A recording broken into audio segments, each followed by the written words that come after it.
Fasten your seatbelts, folks. It's the MARUTI SUZUKI DEVILS Circuit Corporate Challenge Season 4 Quarterfinals.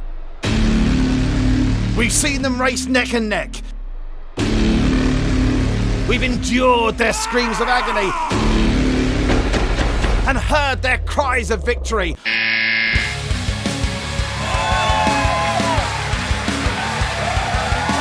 All for the chance to be crowned the fittest corporation in India. And of course take away the grand prize of 6 lakh rupees with the fastest finalist driving home into the night in an all-new MARUTI Suzuki Swift. We're about to witness the desire, the drive and the determination of these athletes in full force today. But first, pay attention. We've got to go over those all-important rules. The remaining 8 teams have been divided into 2 groups, A and B. Each group now consists of 4 teams. Each team will race the other 3 teams within that group. Each match consists of 3 races, where players from one team will race the players from the opposing team. And it's the team with the highest circuit finishes within a match that takes the win. In the case of no finishers, the team with 2 or 3 wins in the heats will be declared the match winner. Each win gives a team 10 points. And it's the top 2 from each group that will make it to the semi-finals. The position will also determine the seedings, with the Group A top-ranked side facing the second team in Group B and vice versa. And here's how the course shapes up at the quarterfinal stage. First, Test Your Mettle is back. Here contestants need to provide the right answer to a very tricky question or face a time penalty before moving on to the angle run, a slippery metal chasm where they leap across from side to side to get to Bell the Cat. They must climb the rope to ring that bell before heading to the boardwalk, a straight back board where contestants must hang on and push themselves forward to reach the corporate climber. Here they'll have to climb the underside and pull themselves up to slide smoothly down to the super swing. It's another rope obstacle, this one, but here you require holding on and swinging to arrive at the devilish free fall, where contestants must swing and generate momentum to reach the corporate ladder, a wobbly version of the monkey bars with a tricky gap to overcome, and then, and only then, it's back to the final obstacle, the summit, where they run up a 14-foot curved wall to reach the buzzer. And remember, only the time of the first person to reach that buzzer counts.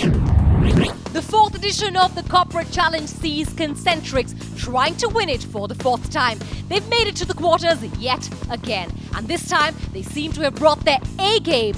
But how exactly did they prepare? Let's find out.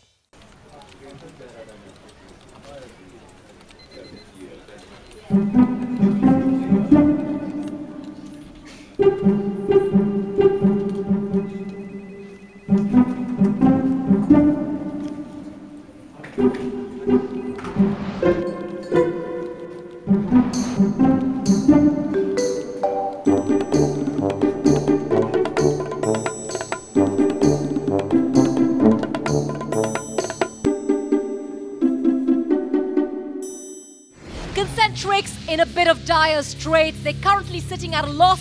This next match against Zoho is absolutely critical. Yep, and it's Shivam Bala against Velkumar.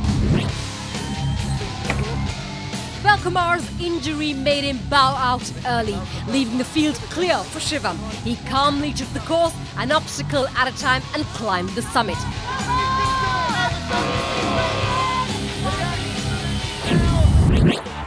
Varun took the early lead in the second race until Tarif picked up the pace and overhauled him. Varun struggles on the free fall, then allowed Tarif to equalize the match.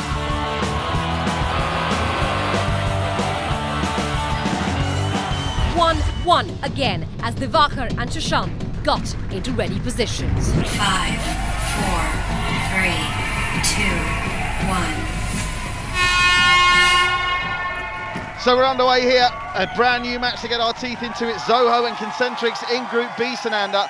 I tell you what, you need to get off to a good start. We've seen so often that first heat can prove crucial.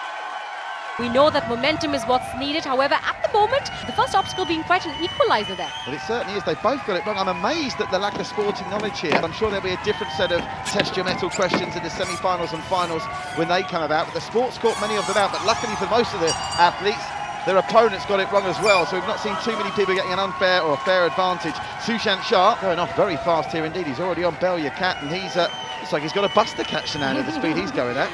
Looks like it, absolutely. Sushant Shah definitely is a man who's done very, very well in this course. He's actually bettered himself every time he's taken that course, and that certainly shouldn't cause a problem for him. A nice roll on the back should do the trick. That requires a lot of energy because he didn't use his legs there. All he used was his arms. That was really, really full impressive. range of motion pull-up. Great display of upper body strength. The bell's finally rung in back play by Deepak Ganapathy, but he is a mile back here. Zoho, who for my money looked like the most complete team in terms of what all three of them could do in this competition. They're really having a bad quarter-final day so far, Sananda. Yes, I think they are. He's stuck far behind, whereas the Sushant Singh is charging forward. Let's see whether he gets the momentum or not to cross that hump there. Ah, there we have it, stuck. And that really, really takes a lot from an athlete, because hanging there for too long is not good news. And of course, it takes a lot of upper body strength in order to get over that hump and slide there, get to the corporate ladder, but he does it. Gets the job done in the end as Sushant Shah, and this is going to be a big, big heat win for Concentrix, who themselves come into this with no points on the board. Coming into this one, looks like it's going to go to Concentrix, which puts them under a real good position here and piles the pressure on. Can afford a casual look over his right shoulder, Sushant Shah. He can see that Deepak Ganapathy is nowhere to be seen. The only question remaining is, can Sushant Shah get a completion in? Oh, you bet he can. He's made this look ever so easy, and that's a big, big completion for Concentrix. So Concentrix win the match, but unfortunately they've ended up losing their third one against Emphasis. That means they finish in 6th position and end up bowing out of the tournament. Hard luck to those guys.